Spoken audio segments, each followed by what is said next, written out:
I was not paid to make this video, nor was I paid to promote any products, but I would like to thank Nick Obi for sharing his gear with me. This is the Axis 1000. Today we're going to see how it performs on the lake.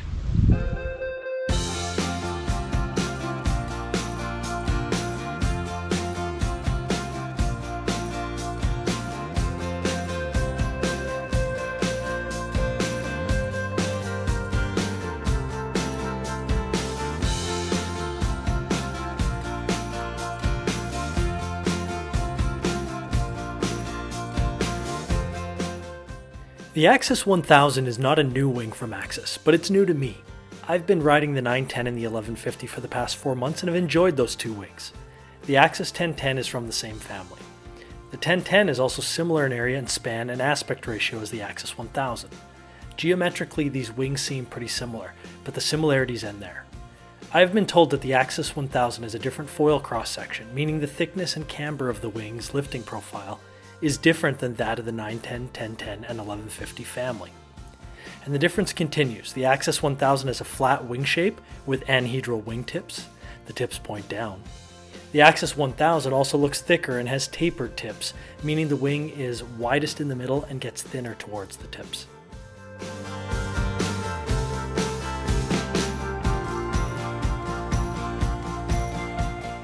And in today's review, we'll start with the Axis 1010 first.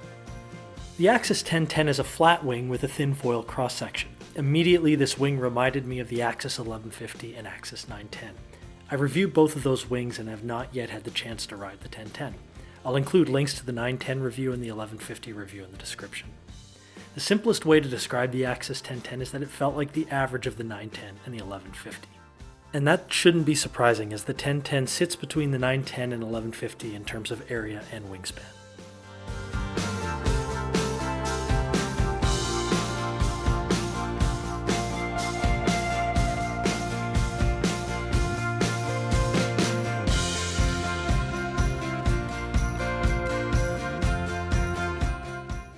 One of my biggest addictions to the Axis 1150 is its pumping capability, and immediately the 1010 felt like the 1150. It was very easy to pump, nice and fluid.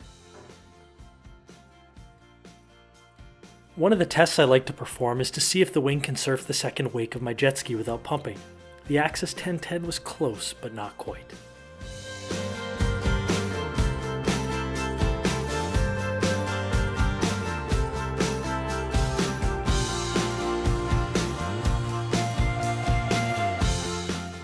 The Axis 1010 was easy to accelerate. The wing was paired with the Axis 460mm rear wing, which is high aspect, so it glides well and also generates enough heaving force to help the acceleration of the pump.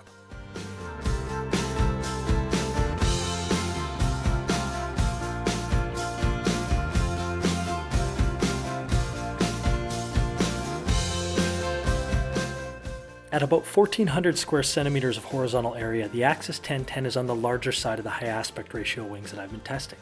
I've found that I like more area. The larger the area, the longer I find a wing can be pumped. The 1010 was nice to wake transfer. It pumped through the carve nicely, and I could pump it for a long enough time to transfer to the opposite side of the jet ski, even a few wakes back.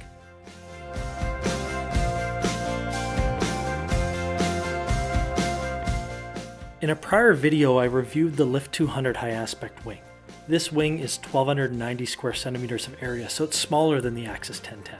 I struggled with that wing to transfer across the wake into a wake further back.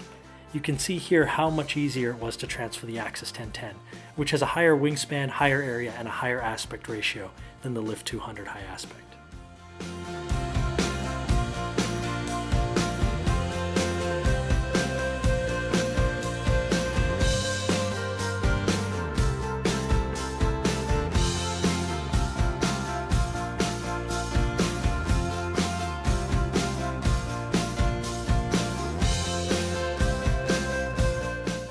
Foiling turns a lot of heads on the lake, and I couldn't resist this opportunity to drop by and say hello.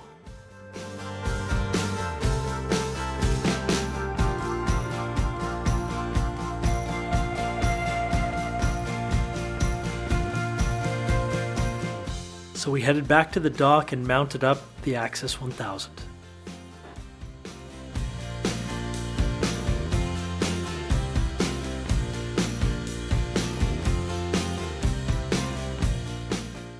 This is my first experience with the Axis 1000.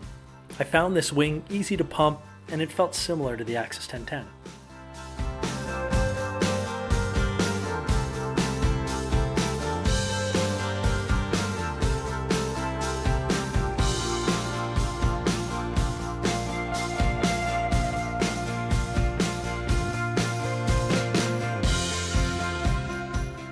On the second wake surf test, the Axis 1000 also was not able to surf the second wake without pumping.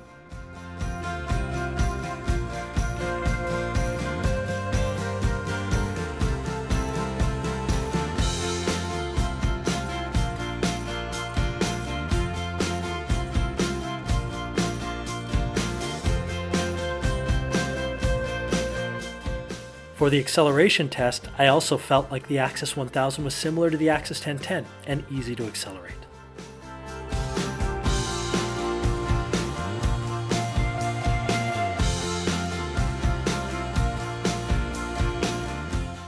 I found these wings fairly similar until the wake transfer test. I found this wing very easy to backside transfer. The Axis 1000 was able to carve quite tightly without losing as much lift, and really was easy to turn. Perhaps the shape of the wing profile helps here. The tip furthest away from the center of the circle provides lift upward when the wing is banking, which helps slow the loss of elevation. And the tip closest to the center of the circle pulls the foil inward and helps make the circle tighter. The more times I performed this, the more I realized that this wing really outperformed any other wing I've tried at this test. You can just see how tight this wing can turn.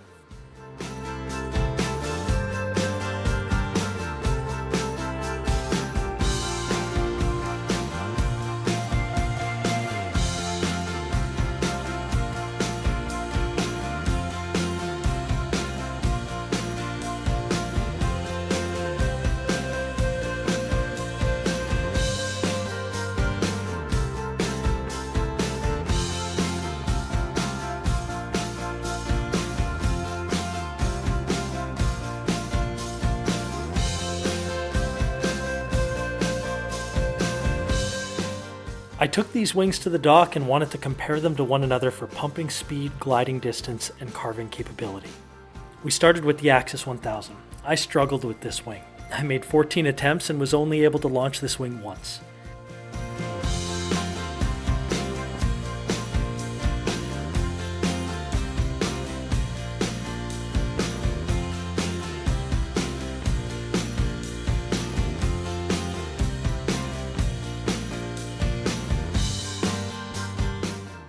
So I had to improvise, particularly as the sun was setting.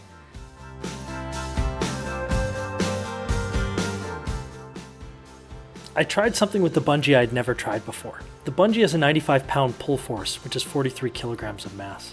That wasn't enough to launch the Axis 1000, as you saw. So I thought I might help it out a bit and jumped right onto the board to help get some momentum. Let's just say that didn't help enough, but it did make for some good wipeouts.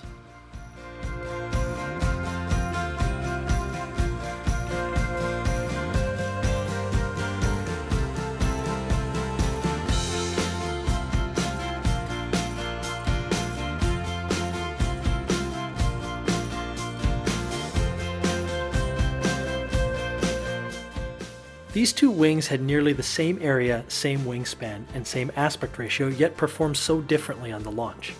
The foil section of the wing must matter. This is the shape of the foil's cross-section. Just putting these two wings next to one another, you can see how much thinner the Axis 1010 is. And if you revisit the specs of the wing, you can see that the volume of the Axis 1000 is larger than the Axis 1010. So while the horizontal area of the 1000 is 3% less, its volume is 10% more. So I needed to help the Axis 1000 out a bit, so I mounted it to my larger board. This is the Ride Engine Escape Pod. It's 4 foot 8 inches and 45 liters.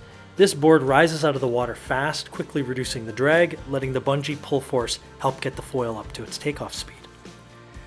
In this test, the same setup is used. The front wings were each paired with the 460mm rear wing, the short fuselage, and the 75cm 19mm thick mast from Axis.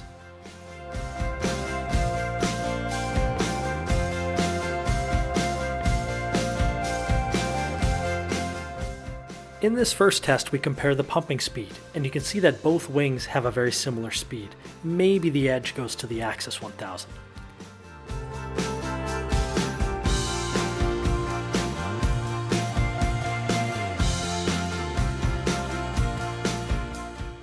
Since I did get one bungee launch with the Axis 1000, with the smaller 11-liter board, I could test the pumping speed of both of these wings. Similar to the bigger board, the pumping speed was similar. Maybe the Axis 1000 was a bit faster.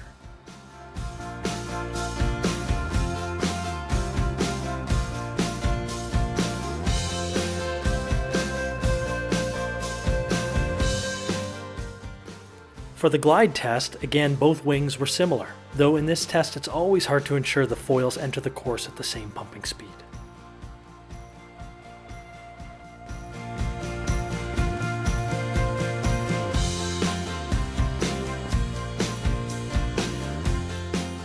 And during the carving test, the Axis 1000 outperformed the Axis 1010. You can see that the Axis 1000 was easier to carve tightly while pumping, and I found the same to be true during the wake transfer test we covered earlier.